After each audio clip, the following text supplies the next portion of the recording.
चार कटरिया बड़ी भारी हो दियवा कौना कौना बारी जवाना कटरिया में बैठ दुर्गा मैया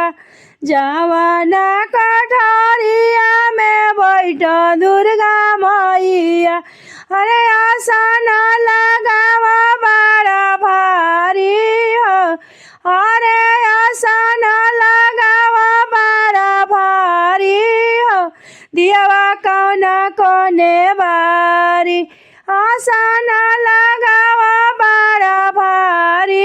हो दियवा कौना कोने बारी चार कटरिया बड़ी भारी हो अरे चार कटरिया बड़ी भारी हो दियवा कौना कोने बारी जवाना कटरिया में बैठा शीतला मैया जवाना कटरिया में बैठा शीतला मैया अरे काला साधारा ला बड़ा भारी हो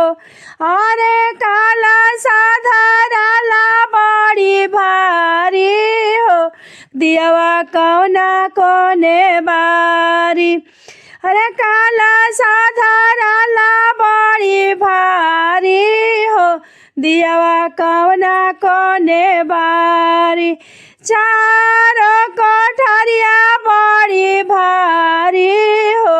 दियवा कौने कोना बारी जवाने कटरिया में बैठा सात बहिनी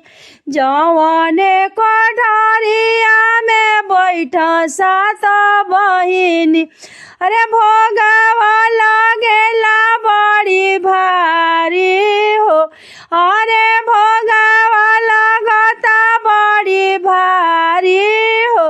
दियवा कौना कोने बारी जवाना कटरिया में बैठा हमारे मैया